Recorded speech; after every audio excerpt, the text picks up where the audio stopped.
welcome back to Fandom from Afar. Today we have my friend Ryan on. We're going to talk about the Minnesota Vikings.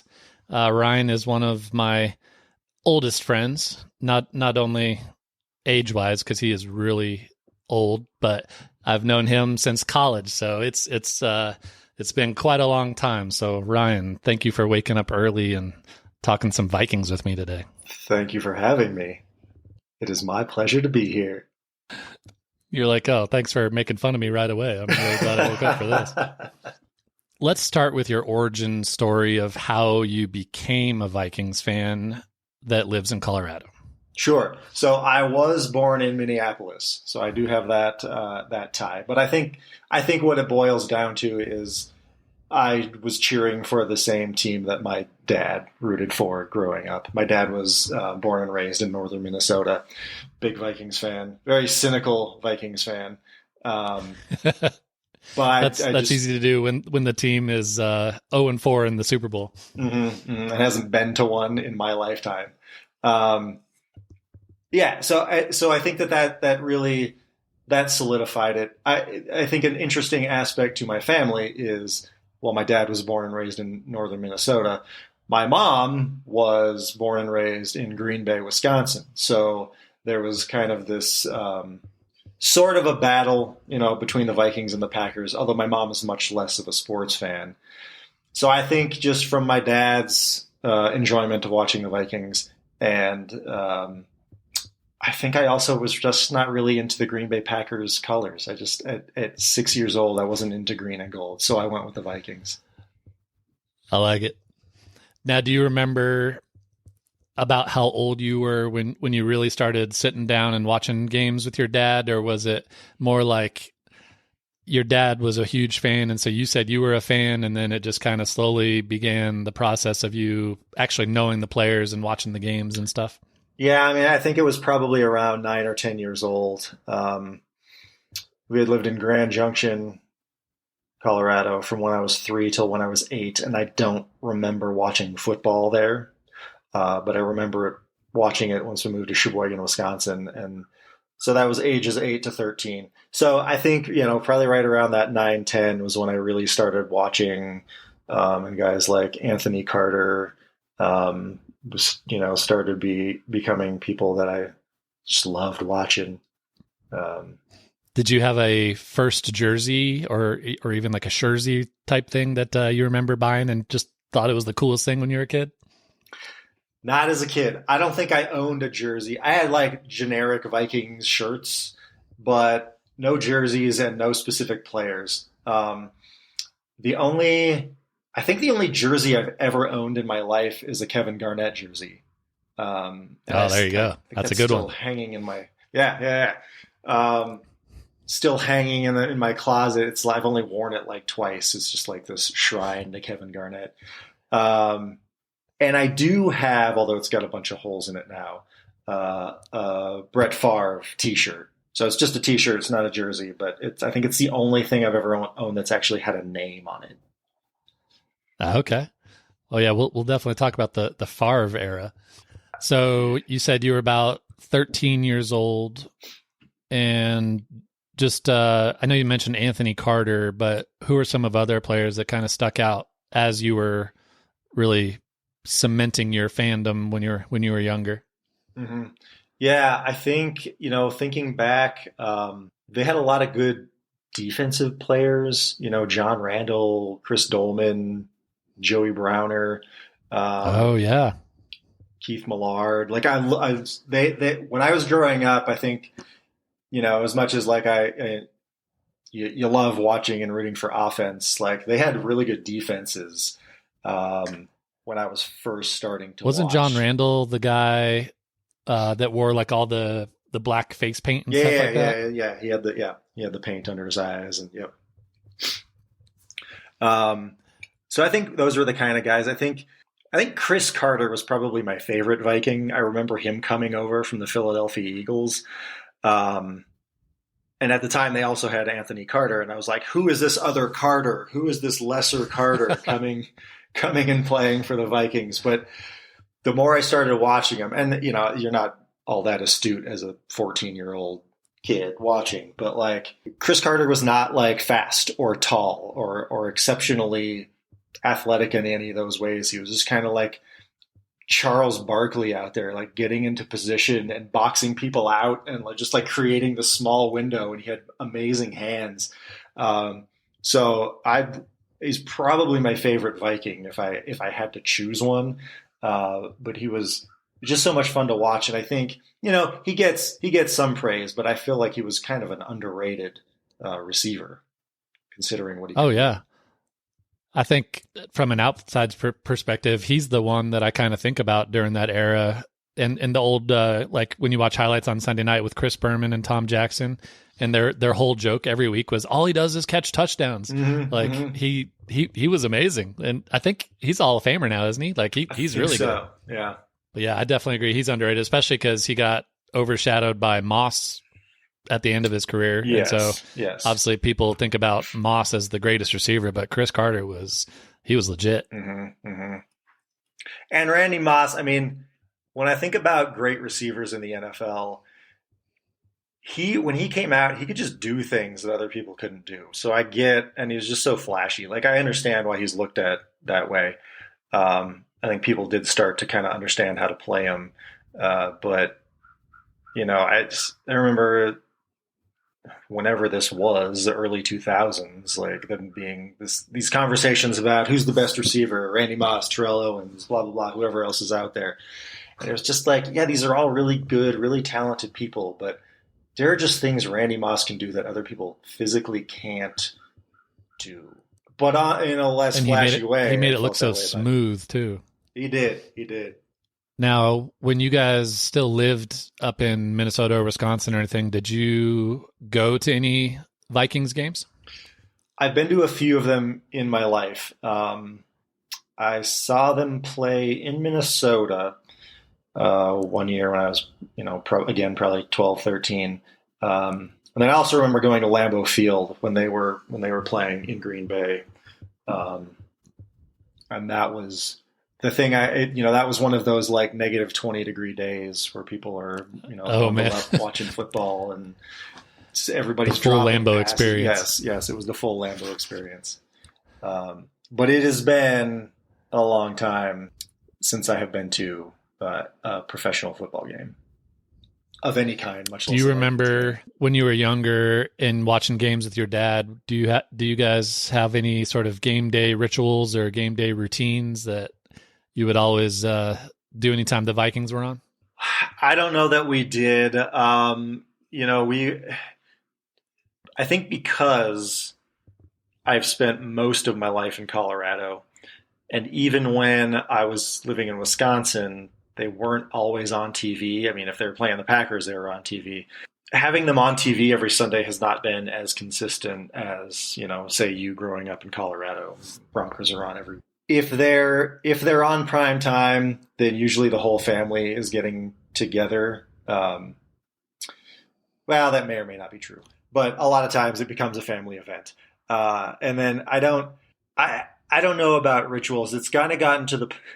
I mentioned my dad's kind of a cynical Vikings fan, so over the last 10 or 15 years, it's kind of turned into this thing where like I can only stand watching it with him for so long because he's just the kind of guy, and I think this is maybe his era where like you're just complaining about everything, like you're complaining about I just want to sit there calmly and I want them to win, but if they lose, I'm not going to let it ruin my day.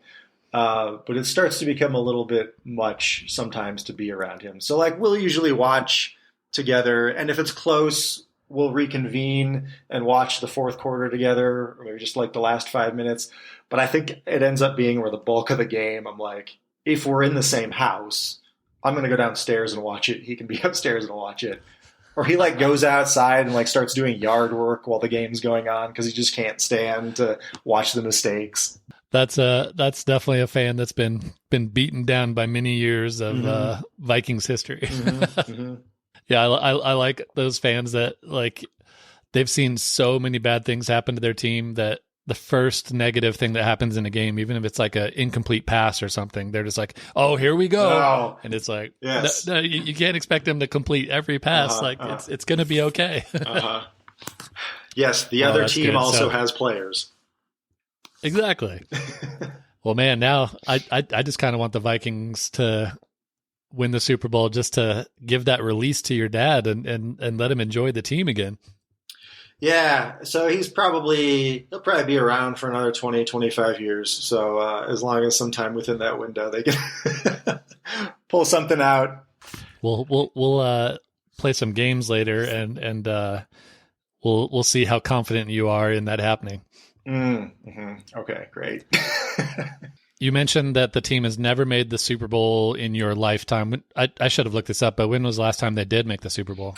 Yeah, and I had to look it up too because I wasn't sure if maybe it was just when I was like a baby or something. 77 was the last Super Bowl they were in. And so it's been a bit. 79. Yes, it has been a bit.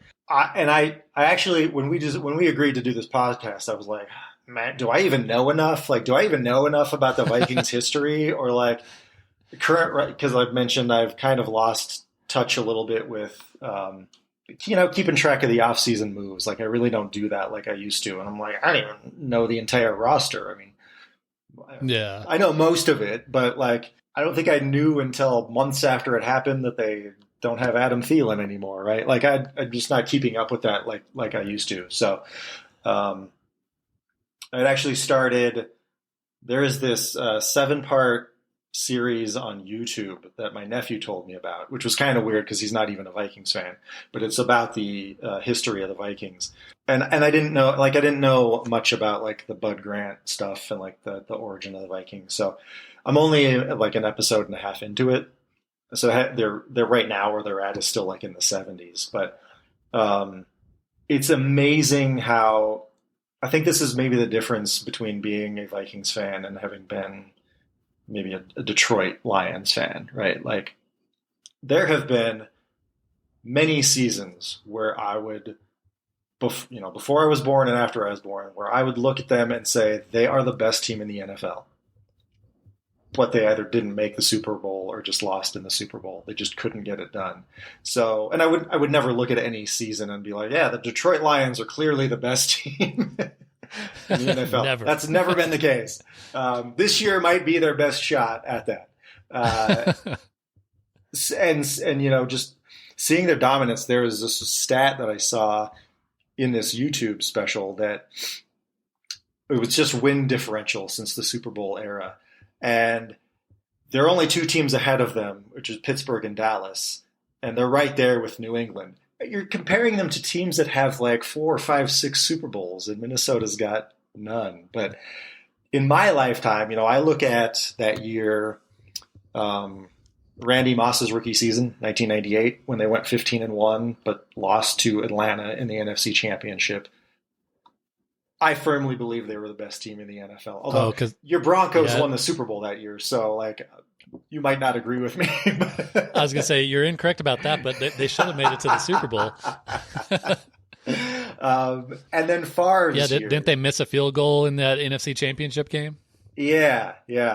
And that was the year Anderson was their kicker. He had not missed a field goal all season, and he misses that kick. And then in 2009, their Favre year, they were 12-4, but that was another year where I just felt like they were destined, like they were, in my mind, the best team in the NFL, and then they, lose to the Saints in that NFC Championship. So it's hard. I know stuff like that. It's stuff like that that is the reason why your dad does yard work. Exactly. He's had enough. Yeah, I remember that 98 team, like you mentioned, it was Moss, I think, right? That was when Moss was really young and Chris Carter was still at his peak. Mm-hmm. And then wasn't Robert Smith the running back? Was the running back. I just remember him being so good. He was so good. And then he retired at 28 or something. Yes. Who was the quarterback? Was it Cunningham or was it Cunningham? It was Cunningham. Yep. Because he would just throw those moon balls to Moss and he would get them every time. It was ridiculous. Yep, that would have been a fun matchup in the Super Bowl. But unfortunately, the Broncos just had to kill the Falcons and win a ring. Yeah. Well, I'm happy for you. Although we didn't know each other at that point, but that's right. You mentioned that you've kind of lost touch, and I think that's actually an interesting part of your story, because you were worried about not being like a scholar of the team or anything, but I think that's interesting because it's your story, it's your fandom. So that's kind of why I wanted to have you on and just listen to that, because I think a lot of people can relate to that. As before we were recording, you said that we don't really watch football for 10 hours a day anymore, and we actually have girls that talk to us, and in my case kids that we need to pay attention to and stuff like that. So and yard work. Yeah, exactly. So I think that's an interesting perspective on it, is like, yeah, your fandom might have faded away, but that documentary that you mentioned, it could make you appreciate the past a little bit more. Or I would say, wouldn't that be fun to have your dad watch it too? And then you guys can talk about that while you watch games, and it might distract him from the misery that is the Vikings going on the field that day or something like that. So I'd love to hear your perspective on maybe when it started fading away, or if there was a moment when you're just like, man, I just don't have time for this, or I don't know, just kind of talk more about that. Yeah, I mean, I think that is recent within the last couple of years, because I would say even 3 or 4 years ago, I was still watching a lot of NBA. I was watching football any chance I got, college on Saturday, NFL on Sunday, and then if we were getting the Thursday or Monday night games, watching those, and even still more into baseball. I don't know. I don't think it had anything to do with COVID, but the timeline kind of lines up with that. And I'm not sure how to put my finger on that. I do remember kind of that following NBA season that was shortened. That was when it kind of started. Like, I was kind of paying attention to it, and I watched the finals and some of the other playoff games. But I don't even remember. I think that was the year the Lakers won. In the bubble. With LeBron. Yeah. And I remember watching that, but that season, my attention span for it, I think, had really dwindled, and it had been less so with NFL. I was still watching football, but I don't know. I think part of it might just be, you mentioned responsibilities.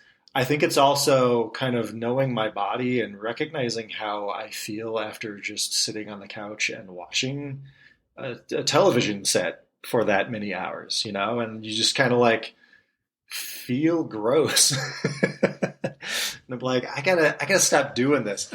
I'll also say that, you and I have both spent our fair share of time in, Las Vegas during bowl games and March Madness and all that kind of stuff. And I've found recently, I mean, I'll still, legally gamble from time to time, but I've also found that kind of, I'll put some money, even if it's just like $5 or $10 on a game, and I'm just like riveted. And then I can't sleep that night, right? Like, my emotions have just gone all over the place based on whether or not I'm going to win $4.50. But I'm just like, there's just a regulation of my body, because I'm a pretty active person, and I like to get outside and walk around, go for runs and all that stuff. So on a day when I'm just sitting for so long and staring at a television screen, probably eating more than I would normally do, and then that added piece of like the excitement of maybe having some money on it, I'm just like, in my ripe old age of 44, I just know that my body can't deal with that stuff anymore. Oh man, if the 21-year-old versions of us could hear us now, but it's true. You guys are so lame. Because it's not like you're eating kale salads and celery sticks while you're sitting there watching football. Right. It's delicious fried food most of the time. So yeah, it's a lot. Mm-hmm. That's pretty funny though, that the gambling has such an impact on your emotions. I like that. And that's something I'm just recognizing, like maybe in the last year, is that when I do that, especially when it's like, the 11 o'clock game, well, for you guys, 1 o'clock games, 4 o'clock games, and then the Sunday night football, like, it's just this roller coaster throughout the day. And even if the gain or loss is only going to amount to maybe like $20 for the day, like, it's just such a toll. But it does make the games more interesting. It definitely makes the games more interesting, and it's hard to stop. I have a FanDuel account, and I basically have kind of cashed out on it. Like, I put all of my money on things that are probably not likely to happen, including the Vikings winning their division. Although I think the best record is 1-1, so at 0-2, they're still in the hunt. But like, unless Cincinnati or Buffalo wins the Super Bowl, or Minnesota wins their division or the Super Bowl, that account will go down to zero. And I'm just kind of like, I'm looking at it from like, maybe that's a good thing. Maybe I just want to have that money gone and not think about it anymore. Be done with it. No, I agree, because we are not able to legally gamble down here. And so anytime I go out to Colorado to visit the family, I'll just put a few bucks down on futures, and then I'm pretty much done until next time I go to Colorado. And so I'm the same way. I just have money on people to win the Super Bowl or to win MVP, and it's not the day-to-day grind like it used to be. Mm-hmm, mm-hmm. That's right. I forgot Florida was one of the states that you can't do that in. I'm sorry, man. It's probably for the best. Probably is. No, it's interesting balance, though, because I've talked about it on my past episode, but there's so much information available now, and in ways you can become a much more knowledgeable fan, and if you want to qualify, a better fan, because you can get all the behind the scenes information, or see what the actual players are doing day by day if you follow them on social and stuff like that. And so it would have been interesting to see what 21-year-old version of me would have done with all that information. Like you said, when I was just obsessed and watching every game and doing all that stuff, but now we have lives outside of the games and the sports. And so it's a balance you have to find to enjoy the games and enjoy the teams, but not be staring at our phones all day. Mm-hmm, mm-hmm. We might also be living on the streets right now if we had access to gambling at 21. Yeah, because my $5 bets would have turned into $50 bets, and then $500 bets, and then it's like, oh, why am I broke living on Ryan's couch now? Yeah, I watched my nephew. He turned 21 just a couple of years ago. We went to Vegas for that. And it was on his birthday weekend, and he probably lost $1,000 that weekend. It was all birthday money, right? So he, like, in his mind, it was just like an experience. And I'm like, oh man, I'm concerned about this. Like, does he not have any willpower? But I think that was just like, for him, it was that birthday experience, because now he like shows me bets he's made, and it's like 50 cents on some outcome. He's like a very frugal with his gambling. So, but I don't know that I would have had that kind of restraint as a 21-year-old, 22-year-old. Maybe. I mean, I'm a pretty cheap guy, so possibly, but I don't know. I know that you and I and some of our other college friends were making trips to Vegas quite frequently, and I think we showed some self-control, but definitely not to the level that we have now. So I don't know if it had been that widespread, if that would have been good or if that would have been bad. I'm leaning towards bad. So that probably worked out best for us. And I'm going to put money on what you just said. Yeah. So just to kind of tie it up, is the 98 team the team that you think about maybe as the peak of your Vikings fandom? Or is there a particular player that like is just the top where you're like, I liked him more than any other player, or I like that team more than any other player? I just think it's interesting to think about maybe the peak of everything. I think that is one of two. I mean, I think it's the 98, Randy Moss, Randall Cunningham, Chris Carter team, and it's the 2009 Favre, Sidney Rice, I don't know if one is over the other. I mean, they both made it to the NFC Championship, and I don't. You know, they were in the NFC Championship. I think it was 2017 was when they lost to Philadelphia, but you know that was with the Case Keenum, Minneapolis Miracle. You know, Stephon Diggs thing to get into the NFC Championship, but they lost to Philadelphia, and that was a year that I don't think they were the best team in the NFL. So even though they made it that far, if they would have won that year, that'd have been like, well, great. Like we you pulled it off, but I wouldn't have had a whole lot of faith in them doing it. But differentiating between that 98 and 2009 in terms of the best season or pinnacle, I think maybe the only thing for me that separates it is that I was probably watching more of the 2009 Favre team. That 98 season, that Randy Moss rookie season, where they went 15-1 and lost to Atlanta, I was a lot of that fall I spent in places where I did not have access to watching football. So there was very little of that season that I actually saw until the playoffs started. So I guess I probably would then look at the 2009 Brett Favre season as maybe the pinnacle. I do think the single moment that stands out was that Minneapolis Miracle catch, that Keenum to Stephon Diggs. That was just the most insane. I remember watching that on repeat the next day 100 times. And just that was so cool. Every time, just like, oh, my body was just like bubbling over. It was just so cool. And like the crowd, like the celebration after, like it was just amazing. But again, you know, a week or two later, that ended in them getting destroyed by Philadelphia. So that stands out as a single moment. And I would say 2009, the Brett Favre year, as the season. But still, it doesn't even, I don't think it takes away from having that moment. And like, that's kind of why we watch the games, is to have moments like that where it makes you feel like that and you want to watch it over and over and over again. Like it's the best. It is.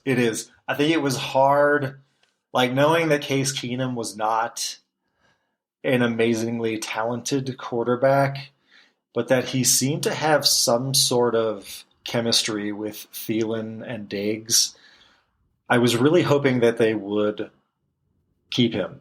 And then that was the year that they brought in Kirk Cousins. That offseason was when they signed Kirk Cousins, who I think is fine. I have a lot of respect for Kirk Cousins. I think he's a better quarterback than he's given credit for. I think he is constantly under duress. I think that they have had offensive line issues for a long time, and he is just, it's amazing that he is still standing. I think if he had any kind of protection, he would be a much better statistically, a much better quarterback, but also viewed in a higher tier. But I don't know that changes the fact that I kind of wish they would have seen and kept that Case Keenum, Diggs, Thielen experiment going, because that was just so much fun to watch. It felt like even though Keenum maybe lacked some tools, like his balls were just like full odors, but they dropped where they needed to drop, and so I don't even remember what your original question was now, but like that. No, it doesn't even matter because you brought up Kirk Cousins. Have you seen that show on Netflix, Quarterback? I have not. It's on my list of shows to watch because I've heard it's pretty good. I've heard it kind of gives you a different. Have you watched it? No, but I think we were about to say the same thing. Probably is that I haven't watched it, but everyone that has come away being like, "Oh, I kind of like Kirk Cousins now." Mm-hmm. Yeah, I'm going to have to finish up this History of the Vikings YouTube thing and then probably watch that next. Because it's him and Mahomes, and then is there a third? Yeah, it's Marcus Mariota. Oh, okay. So it's kind of funny because Mahomes goes on to win the Super Bowl. Cousins has a pretty good year, but they don't make it. And then Mariota gets benched, so you kind of get a little bit of everything. Oh, is that why? Do you know anything about why they chose those those three quarterbacks. I was surprised when I first saw it that Kirk Cousins was one of the three quarterbacks that they had chosen. And I suppose as an outside observer, I'm even more surprised that Marcus Mariota was a quarterback that they chose. Yeah, I have no idea, but I'm intrigued. I need to watch it too. All right, should we play some games? Okay, I don't even know what to expect for this. Is this like going to test my knowledge? Because no, it's going to make you think about your fandom in a way that you've never thought about it before. Okay, all right. So I have 3 games for you. The first is called What's More Likely. First question: what is more likely? When he retires, Justin Jefferson is thought of as a top 5 wide receiver of all time, or they bring back your second favorite show of all time, The OC.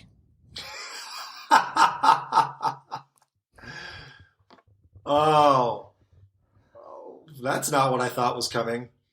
Oh man. Told you we're coming at it from a different angle. Yeah, I mean, I think what's more likely is that Justin Jefferson becomes a top 5 receiver of all time. I could see him in that class. I mean, it's his 3rd season, right? The start of his 3rd season right now, so he's got a long way to go. But I could see that happening. Could the OC come back though? Like, is that even? Like, was it such a perfect show that they don't even want to try and bring it back or remake it? Like, they just can't mess with greatness? Right. So because I even think by the 4th season, it was kind of losing its initial, like once you got rid of Marissa, she died in that, right? Did she die in a car accident? So truthfully, I did 3? not. I don't think I watched it past season 2 or something like that.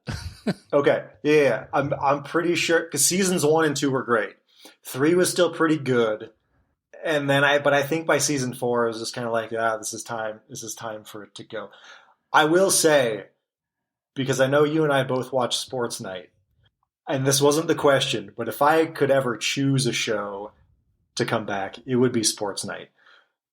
I think that show is not like, I look at shows like maybe like Friends or even The OC, which was 4 seasons, but by the time it ended, it was ready to end. Sports Night did not live its full life. It did not live its best life. Like that show could have gone on and been successful. So if I had to choose a show to come back, it would be Sports Night. But I do appreciate the OC reference. So to answer your question, right there with you. I'll go with Justin Jefferson becoming a top 5 receiver. I think that's a good answer, and I also agree with Sports Night. That was a great show that didn't seem like very many people watched, but they should. Mm-hmm, mm-hmm. Eli's coming. All right, question number 2. What's more likely? The Vikings win the Super Bowl, or you would be able to not eat Chipotle for a year? All right, so if anybody isn't listening, when we were in college, there's a Chipotle right next to CSU. I literally ate lunch there 5 days a week. Probably was not great for my insides, but I did it. I cut down on that drastically, but I still probably eat it a couple times a month. The Vikings winning a Super Bowl ever, like in my lifetime this year, ever. What's more likely? Well, I think it's more likely that the Vikings win the Super Bowl.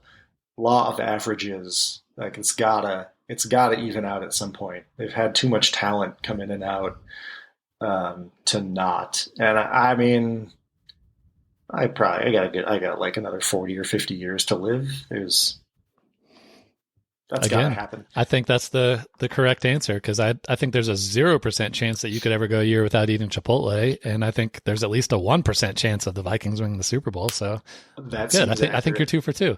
Now, last question for this game. What's more likely? The Vikings win the Super Bowl, or you're finally named the world's sexiest man?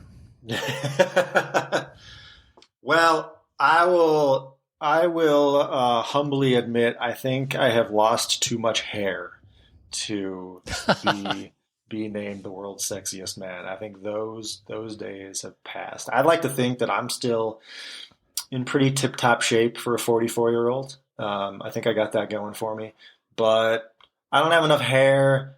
I got these weird veins growing on my leg. Like I just can't pull that off, especially not in a swimsuit. So Vikings winning the Super Bowl is more likely. Okay. Well, I disagree. So you went 2 for 3. That's not bad. And that's why you're my best friend. Hey. All right, next game. Next game is called Golden Girls. So you are famously a huge fan of the hit TV sitcom Golden Girls. Is that true?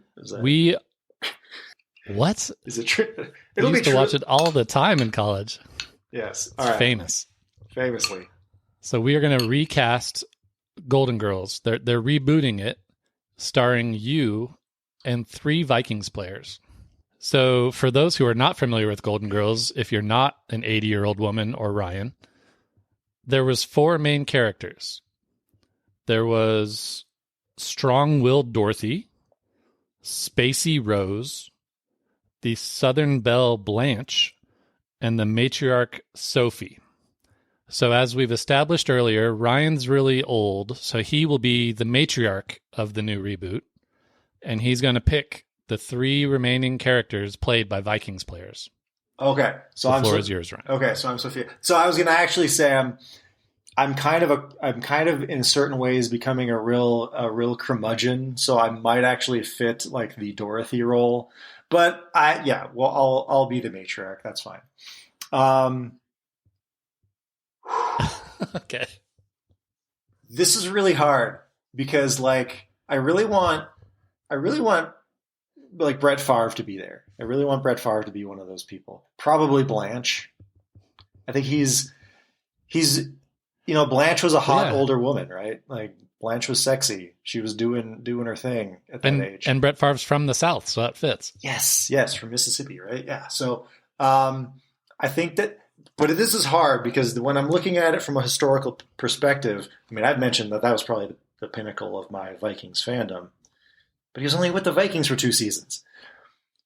So I don't know if that needs to be a factor or not. But I'll go ahead and cast Brett Favre as Blanche. I think that I've mentioned his name a few times, but I think because Adam Thielen was a Minnesota boy, is kind of like the Joe Mauer of the football, Joe Mauer was a Minnesota boy, played for the Twins. I feel the same way about Adam Thielen. So I'm going to have Thielen in there, maybe as a Rose. I think he's probably too intelligent, but maybe there's some similar features between Betty White and Adam Thielen. Similar facial features. I think you'd fill that role. Similar facial features. Yeah. And so now I gotta fill the role of Dorothy. I'll go back. I'm going to go back to. I'll choose Robert Smith. I think seeing. Ooh, I like it. Yeah, I think seeing him doing some commentating on whatever network he's doing that for, or has been doing that for, I can see him kind of being that authoritative, curmudgeon-y kind of older woman or man. I could see him doing that. I could see him pulling that off, real rigid, if he needed to be. I love it. Okay. I think you got yourself a hit show there. Yes, I think so too. Let's get that on the air. You mentioned it before, but it's just such a fun word to say. So we're going to have y'all live in a house in Sheboygan, just so we can hear the word Sheboygan. Sheboygan, Wisconsin. All right. Well, that was good. Once the writer's strike is over, then you can get to work on that show. Okay, yeah. I heard optimistic news about that yesterday. Sounds like they might be. I don't know the details, but sounds like they might be coming to an agreement soon. Well, good.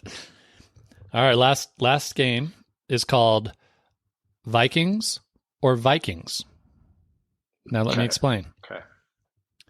I'm going to give you a name, and you're going to tell me if they were a former Minnesota Viking, or if they were an actor on the hit TV show Vikings. I've seen one episode of the hit TV show Vikings.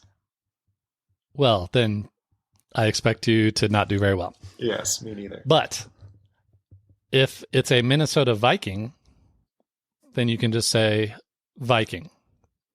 But in the TV show, they often said Skull, which I think is kind of like cheers. So if it's a character from the hit TV show Vikings, say Skull. Okay. Got it? Okay, yep. All right. First one, Jordan Patrick Smith. I guess I'm going to go Skull. I don't remember him as a Viking, if he was. Skull. Okay.